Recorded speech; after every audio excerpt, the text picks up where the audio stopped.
আপনারা আমাকে যে পরিমাণ ভালোবাসা দিয়ে সাবস্ক্রাইব করে যেভাবে আপনারা আমার চ্যানেলকে উপরের দিকে নিয়ে যাচ্ছেন তাতে আপনাদের কাছে আমি চিরদিন ঋণী এবং কৃতজ্ঞ।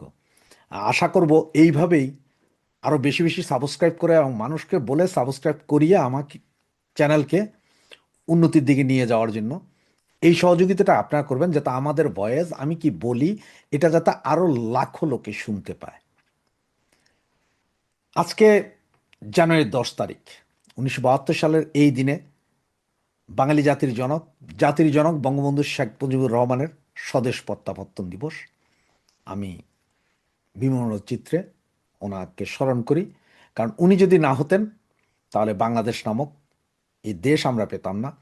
এবং এই 10ই জানুয়ারি 1972 সাল উনি বাংলাদেশে প্রত্যাবর্তন করেই আমাদের বাঙালি জাতিকে মাথা উঁচু করে দাঁড়ানোর সাহস জুগিয়েছিলেন। সেই জাতির পিতার আজ স্বদেশ প্রত্যাবর্তন দিবস। আপনাদেরকে সকলকে আমি শুভেচ্ছা এবং অভিনন্দন জানাই। এতক্ষণ আপনার ব্যানার এবং হেডলাইন দেখে আপনারা হয়তো চিন্তা করছেন যে হঠাৎ করে S-400-এর কথা কেন বললাম সেভেন সিস্টারে। হ্যাঁ, সেভেন সিস্টারে S-400 না, আরও অনেক কিছু হয়েছে যেটা আমি এক্ষুনি আপনাদের বলবো। যেমন দেখেন, এই সেভেন সিস্টার কোনগুলো? সেভেন সিস্টার হচ্ছে যে আসাম, মেঘালয়, অরুণাচল প্রদেশ, মণিপুর, মিজোরামপুর, নাগাল্যান্ড এবং ত্রিপুরা। এই 7টি অঞ্চল বা 7টি স্টেট ভারতের আমাদের বাংলাদেশের সাথে সরাসরি সম্পৃক্ত। কারণ বাংলাদেশ 3 দিক থেকেই ভারত দ্বারা বেষ্টিত, এবং এই 7টি অঞ্চল যাকে সেভেন সিস্টার বলা হয়, এগুলো আমাদের দেশের সাথে একেবারে ঘনিষ্ঠভাবে লাগোয়া, এবং যেটাকে বরাবরই আমাদের এই হাসনাত সার্জিস মৌলবাদী শক্তি বারবার এটাকে কাট অফ করে দিবার হুমকি দিচ্ছিলেন। এবং পাকিস্তানি সেনাবাহিনীর সাথে একজোট হয়ে এখনও এই সমস্ত বর্ডারের বিভিন্ন কোনায় তারা ক্যাম্প করেছে। বাংলাদেশ সরকারের অর্থায়নে, পাকিস্তানের ট্রেনিংয়ে এই অঞ্চলের, এই 7 অঞ্চলের বিভিন্ন জায়গায় বাংলাদেশের ভূখণ্ডে সন্ত্রাসী ক্যাম্প করা হচ্ছে, ট্রেনিং দেওয়া হচ্ছে, যাতে বিচ্ছিন্নবাদীরা ভারতের এই অঞ্চলটাকে অস্থিতিশীল করে রাখতে পারে। আর সেই কারণেই আমি গত 3 দিন আগে একটা ভিডিও দিয়েছিলাম যে আসাম দিয়েই শুরু হবে অ্যাকশন, এবং এর পরবর্তী ভিডিও করেছিলাম যে কোনো মুহূর্তে ঘটতে পারে বিরাট অঘটন, এবং সেটারই সিগনেচার আজকের এই মুহূর্তে আপনাদের জানাতে যাচ্ছি। আপনারা আমার পেছনে যে ব্যাকগ্রাউন্ডটা দেখতে পাচ্ছেন, এই ব্যাকগ্রাউন্ডটা, এটা হচ্ছে যে আপনার বেড়া করেছে, এটা মানে আগে কাঁটাতারের বেড়া হতো, সেটা এখন সে কাঁটাতারের বেড়া বাদ দিয়ে এখন এখানে এই সাইজের যে ছবিটা দেখছেন, বা উপরে এখানে কোনায় যে ছবিটা দেখছেন, এই ছবিটা সেম এইভাবে এইভাবে ব্যারিকেড দেওয়া হচ্ছে, মানে বর্ডার এলাকা পুরোটাকে ঘিরে ফেলছে। এটা প্রায় 75% কার্যক্রম শেষ হয়ে গেছে। 25% বলতে কলকাতার ওই অংশে কিছুটা আছে, যেখানে এখনো মমতা বন্দ্যোপাধ্যায়ের সাথে ভূমি নিয়ে সম্ভবত কোনো একটা ঝামেলার কারণে ওইটা এখন এই ঘেরাওটা দেওয়া হয়নি। তবে ওখানে বিএসএফ সার্বক্ষণিক নজর রাখছে। আর এই বেড়াটার বৈশিষ্ট্য কি? এটা হচ্ছে 12 ফিট উচ্চতা একটা বেড়া, তার উপরে আছে আপনার কাঁটাতার, উপরে কাঁটাতার আছে, এবং এটা নিচের দিকে মাটির নিচে প্রায় 3.5 থেকে 4 ফিট নিচ থেকে এই জিনিস উঠানো হয়। এবং এইখানে আশপাশে বিভিন্ন সেন্সর লাগানো হয়েছে, এবং নাইট ভিশন ক্যামেরা থেকে শুরু করে সম্পূর্ণ উন্নত প্রযুক্তির ক্যামেরা, ফেস ডিটেক্টর, এগুলো বসানো হয়েছে।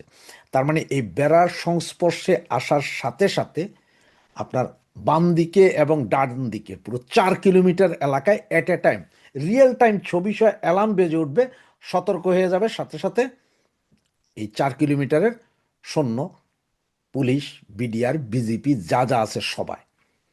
এবং এইখানে যা শোনা যাচ্ছে এটার মধ্যে আরেকটা সিস্টেম, যেটা সেটা হচ্ছে, ধরেন এখানে যে ছিদ্রগুলো দেখছেন, এই ছিদ্র দিয়ে একটা ইঁদুর যাওয়ার ক্ষমতা অনেক। যদিও কেউ একটা ইঁদুরও যায়, তাতেও এই অ্যালার্ম বেজে উঠবে, খবর চলে যাবে সেন্ট্রাল থেকে শুরু করে সব জায়গায়, এবং 4 কিলোমিটার আপনাকে বললাম যেখানে হবে তার থেকে ডানে 2 কিলোমিটার, বামে 2 কিলোমিটার, 4 কিলোমিটার এলাকা অ্যাট এ টাইম আপনার রিয়েল টাইম ছবি উঠে যাবে এবং সাথে সাথে সবাই অ্যালার্ট হয়ে যাবে। এবং এখানে এমন শোনা যাচ্ছে 11,000 ভোল্টের ইলেকট্রিক শর্ট সার্কিট চালু হয়ে যেতে পারে দেন অ্যান্ড দেয়ার, মানে কয়েক সেকেন্ডের ভিতরে, কয়েক সেকেন্ডের ভিতরে 11,000 ভোল্টের ইলেকট্রিক চালু হয়ে যেতে পারে।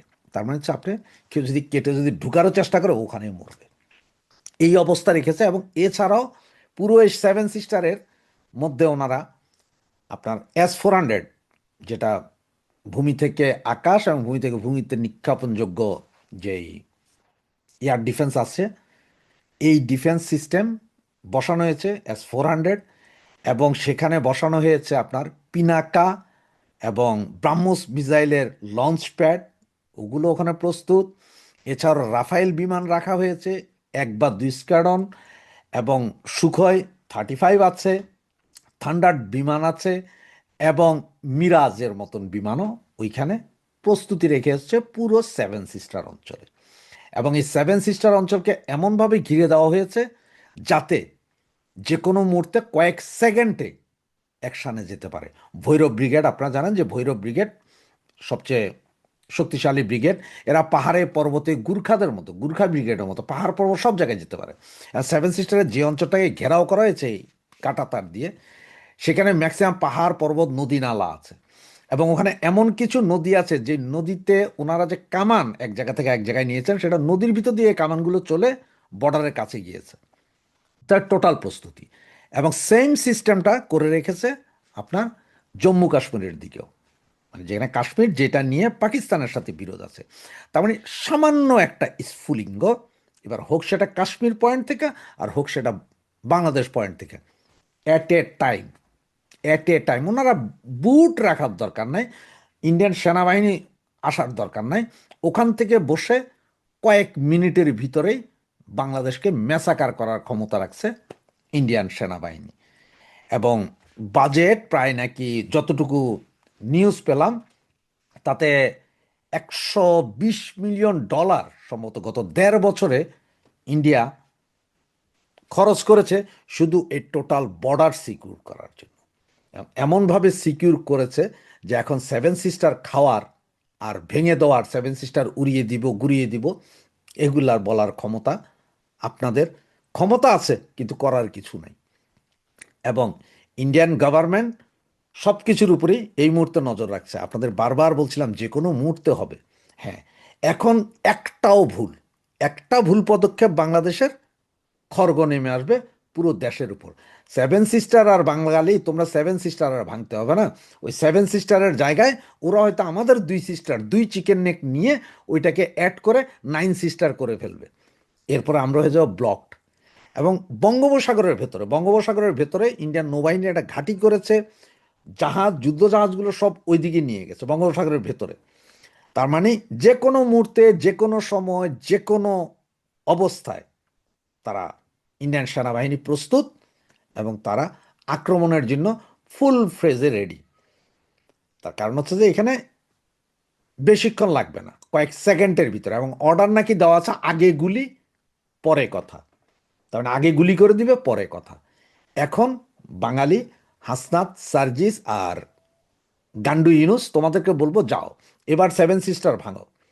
আর এখানে আজকের এই অবস্থাটার কারণ কি জানেন?